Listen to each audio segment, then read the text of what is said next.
መከዳት እንደሞት በየሁሉም ቤት ያንኳኳሉ ያልኩበት ትልቁ ያስገረመኝ ምክንያት ማለት ነው። ሰላም አሰላሙ አለይኩም ወራህመቱላሂ ወበረካቱ። ሰላም ቤተሰብ እንዴት ናችሁ? ከኔ ጋር ሁሉ ሰላም ነው። ለቤት አዲስ ከሆናችሁ ሰብስክራይብ እንዲሁም ቪዲዮ ላይክ አድርጉ። እንግዲህ ታውቃላችሁ አብርሽና ሩታ ሰላም በነበሩበት ሰዓት አቤላና ብሩኬ የተባሉ ግለሰቦች የአብርሽና የሩታ ጓደኞች ወይም ደግሞ በቃ አድራጊ ፈጣሪዎች ወይም የአብርሽና የሩታ ምርጥ ጓደኞች ቤስት ፍሬንዶች ነበሩ ማለት ነው። እና በኋላ ላይ ግን በአብርሽና በሩታ መካከል ክፍተት ሲፈጠር አቤላና ብሩኬ የተባሉት ግለሰቦች ተገልብጠው ከአብርሽ ጎን ሆነው ሩታን ያለ ስሟ ስም ሲሰጧት፣ ትዳር መያዝ አትችልም ሲሏት፣ በቃ መንከባከብ አትችልም ሲሏት፣ ፍቅር አታውቅም ሲሏት፣ ብዙ ነገር ሲሏት ነበረ ማለት ነው ከአብርሽ ጎን ሆነው። ዛሬ ላይ ደግሞ ከሩታ ጎን ለመሆን ጥረት እያደረጉ ወይም ደግሞ በቃ ከሩታ ጎን ለመሆን ብዙ ነገር እያደረጉ እያየን ነው ማለት ነው። እነዚህ ልጆች እንደ ሴት ነገር የሚያቀጣጥሉት ለምንድን ነው? አቤላና ብሩክ የተባሉ ግለሰቦች ለምንድን ነው ነገር የሚያሰፉት? ለምንድን ነው እነዚህን ልጆች ለማስጠረቅ ጥረት የሚያደርጉት? ለምንድን ነው የእነዚህን ልጆች ክፍተት ለማስፋት ጥረት የሚያደርጉት ማለት ነው? በእርግጥ ሁሉም ነገር ድራማ ነው። ምንም አይነት ፋይል የለም፣ ምንም አይነት ነገር የለም። እሱን እናውቃለን። ግን እንደ ድራማው ስንሄድ ደግሞ ለምንድነው ነገር እንደ ሴት የሚያቀጣጥሉት? ሴት ልጅ እንኳን ነገር ብታቀጣጥል ተፈጥሮዋ ነው፣ መቀጣጠል ነው ስራዋ። ሴት ልጅ ይባላል ማለት ነው። አንዴ ስሞቶላታ። ወንድ ልጅ ግን አዲበኛ ነው የሚባለው። እነዚህ ግን ነገር የሚያቀጣጥሉት ለምንድነው? ለምንድነው ክፍተትን ለማጥበብ የማይጥሩት? ክፍተትን ለማስፋት የሚጥሩት ማለት ነው። አሁን ይሄ ልጅ አንጥቶ ፍላሹን ለሩታ መስጠት ነበረበት። ሌላው ደግሞ የገረመኝ ነገር ማለት ነው። ሌላው በጣም የገረመኝ ነገር የተቀረጸው ቪዲዮ ወይም የተያዘው ፋይል ሰው የሚያየው አይደለም፣ ወይም ደግሞ ከሚስቱ ውጭ ይሄን ፋይል ሊታይ ሌላ ሰው ሊያየው የሚገባ ፋይል አይደለም ተብሏል አይደለ? ለምንድነው በፍላሽ መያዝ ያስፈለገው? ቆይቶ ገንዘብ እንዲያወጣላችሁ ነው በፍላሽ የያዛችሁት ፋይል? ምንም አይነት ፋይል የለም ሲጀመር። እናውቃለን እኮ ግን እንዲሁ በጣም ነው የሚገርመው ሁሉም ነገር ማለት ነው። ሲጀመር ቪዲዮ የማይሆን ቪዲዮ ነው ተባለ። የማይሆን ቪዲዮ ኢቭን እንኳን ቤተሰብ ሊያየው የማይገባ ቪዲዮ ነው ተባለ። ያንን ቪዲዮ ምን ልታደርጉት ነው በፍላሽ ያስቀመጣችሁት? ያንን ፋይል ምን ልታደርጉት? ጥሩ ገንዘብ ልታፈሩበት ነው ወደፊት? ለምንድን ነው በፍላሽ ሊቀመጥ የቻለው ማለት ነው? እንደገና ደግሞ እነዚህ እና አቤላና ብሩኬ ማለት ነው አሁን ፍላሹን አምጥቶ ለሩታ ሰጣት። መጀመሪያ ሩታ ያበላችሁን ያጎረሰችውን ስንት ነገር የሆነችለትን ልጅ እንደዚህ አድርጎ ነበር ሲነክሳት የነበረው ማለት ነው።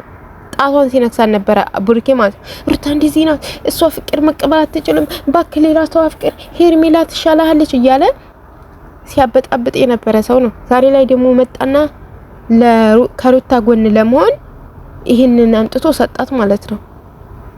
ምን አይነት ቶስቶሳ ናቸው? ምን ነገረኞች ናቸው? የሆነ ነገርን ለማስፋት ጥረት የሚያደርጉ። ወንድ ልጅ ዝምተኛ ነው፣ አደበኛ ነው። ወንድ ልጅ በቃ በተግባር ነው፣ አያወራም እንደ ሴት ብዙ ነገር።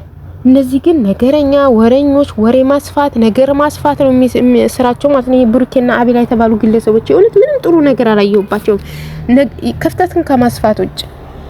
የሆነ አሁን አብርሽና ሩታ ከተጣሉ ስንት ጊዜያቸው። አሁን በጣም ቀራቢ ጓደኞች ከተባሉ አቤላና ብሩኬ ናቸው፣ የአብርሽና የሩታ ቅርብ ጓደኞች።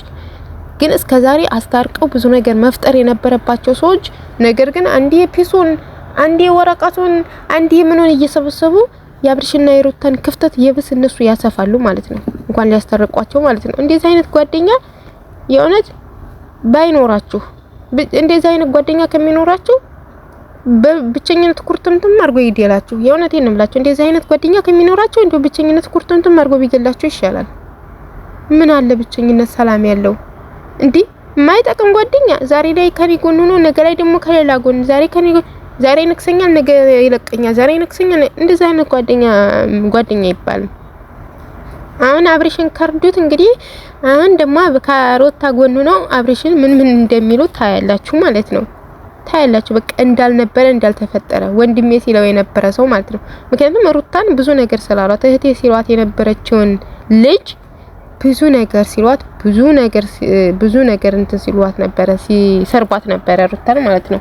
እና አብርሽንም ዛሬ ላይ ለመስደብ ይመስለኛል የመጡት ማለት ነው። እና እኔ የሚገርመኝ የነሱ ነገር ነው ማለት ነው። ሌላው ደግሞ ፋይል ፋይል ፋይል ፋይል።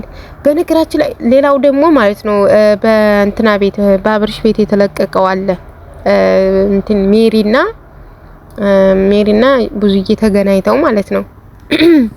ግን ጋይስ ማለት ነው ይቅርታ ሜሪ ማለት ነው ማለት እኔ ጉንፋን ነገር ይዟታል። ሜሪ በጣም ጎበዝ ጀግና ናት፣ በንግግሯ ምናምን ጎበዝ ናት። ግን አሁን ላይ ስትመጣ ግን እኔ ሜሪ ማለት ነው የሆነ ውስጧ ሰላም የሆነቻት ማለት እኔ ከመወፈሯ ነው በጣም ወፈራብኝ ነው። የሆነ ድምጿ ቁርጥ ይልብኛል በጣም የሆነ በቃ ላይ ታመመቹ ላይ ይመስለኝ ነው ሜሪ ማለት ነው። እውነት እኔ ሌላ ነገር አይደለም ለማሽቃበጥ ምናምንም አይደለም፣ የእውነቴን ነው። እኔ ሜሪ አሁን ላይ ስትመጣ ለኔ ልክ አይደለችም ስላችሁ የሄደችበት ሁኔታ ከሩታ ጎን መሆኗ ምናምን አይደለም። ከሩታ ጎን መሆኗን በጣም ነው የምወደው። ልክ ናት፣ ከሩታ ጎን መሆን አለባት። ግን ልክ አይደለችም ስላችሁ የሆነ እንጃ ውፍረቷ ምን ነው አላቅም። ስታወራ የሆነ ድምጿ ቁርጥ ነው የሚልብኝ ማለት ነው። በጣም ስለወፈረች ነው ወይስ ምን ሆና ነው ወይስ ጤና እንጃ የሆነ በቃ እኔ ታሳሰበችኝ ሜሪ ማለት ነው። ከዛ ብዙዬ ጋር ሲከራከሩ ነበረ እና በጥቅሉ ስላችሁ ሜሪዬ ድምጿ ለኔ ልክ አይደለም። እንግዲህ ጉንፋን የሚይዟት ሊሆን ይችላል አላቅም። ብቻ ሜሪዬ ሂጅበት የኛ ጀግና። አዎ ከሩታ ጎን መሆን አለብን፣ ከሴት ልጅ ጎን መሆን አለብን። ደግሞ ሴት ልጅ ስላችሁ አሁን የገፋች ሴት ልጅ ከሆነች እየገፋች እየበደለች ከሴት ልጅ ጎን መሆን አለብን አለም። ነገር ግን ይሄ እየተበደለች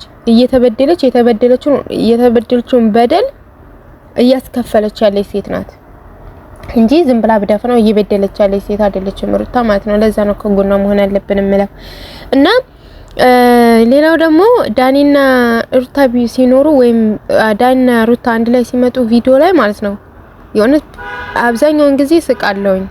የእውነቴን ነው የምላችሁ። በጣም ብዙ የሚያስቅ ነገር ነው የማየው ማለት ነው። የሆነ በቃ አወራራቸው ምናምን ዘና ነው የሚያደርገኝ። በነገራችን ላይ ዳኒና ሩታ ያሉበት ቪዲዮ የሆነ ዘና ነው የሚያደርገኝ ማለት ነው። በቃ በብዙ እንትናቸው እስቃለሁኝ ማለት ነውና አንዳንዴ እንደዚህ ደግሞ አሁን ረመዳን ስራ አይደለ በጣም ስራ ብዙዎቻችን እና አንዳንዴ እንደዚህ ዘና የሚያደርግ ቪዲዮም ያስፈልጋል የሚያስቅ ምናምን ማለት ነውና ዳኒ መጨመሩ እዚህ ድራማ ላይ አሪፍ ነው። ምክንያቱም የሚያስቅ ነገር ስለሚናገር በጣም ነው የሚያስቀኝ። እውነቴን ነው የምላችሁ በጣም ነው ዘና የሚያደርገኝ አንዳንድ ንግግሮች የዳኒ ማለት ነውና ደስ ይላል ስላችሁ ነው። ሲቀጥል ይሄ ደግሞ ድራማው አያልቅም፣ ግን ፋይል ምናምን ስለተባለው ነገር ተነቃባችሁ። ምን አይነት ፋይል ነው ምንድነው? አይበቃም እንዴ? ደግሞ ቀይሩ ማለት ነው። መቼም ድራማ ተወዳላችሁ የታወቀ ነው፣ ግን በሌላ ድራማ ደግሞ ቀይር አድርጉ። ግን በድራማ እንደሆነ እኮ ደግሞ ሌላው የሚገርመኝ ነገር ልንገራችሁ ጋይስ ማለት ነው። ድራማ ይሆን እንደሆነ ልቦናቸው፣ አሚሯቸው፣ ሁሉ ነገራቸው መላ አካላቸው ድራማ እንደሆነ እያወቁ ግን አንድ ሰው ወግ ነው የሚሳደጉት ሰዎች። ለምሳሌ ሩታን የሚሳደጉ ሰዎች እንደዚህ ናት ይሄ እንዴት እንደዚህ ታረጋለች፣ ባለጌ ናት፣ እንደዚህ ናት። ባለጌኛ ነን የእውነት እሷማ እናቴ ባሏን አገባይ። ከዛ የምታፈቅረውን ሰው የራሷ አደረገች። መጀመሪያ ያንገራችሁ የምታፈቅረውን ሰው የራሷ አደረገች። ከዛ አይገባችሁ ወለደችለት። ከዛ ስራቸውን እየሰሩ ነው እነሱ ማለት ነው። እንደነሱማ ብልጥ የለም፣ እንደነሱ ጥሩ የለም። ነገር ግን እኛ እዚህ ጋር ድራማውን እያየን ድራማ እንደሆነ እያወቅን አንድ ግለሰብ መርጠን ወይም ደግሞ በቃ ትክክል ያልመሰለን ሰው መርጠን ያንን ሰው መራገጥ ምናምን የለም። ድራማ እንደሆነ በቃ እያወቃችሁ ሰውን አትሳደቡ ለማለት ያክል ነው። እያላችሁበት ሰላማችሁ ብዝት ይበልኝ ውድ ሀገሬ ልጆች። ባይ ደህና ሁኑ።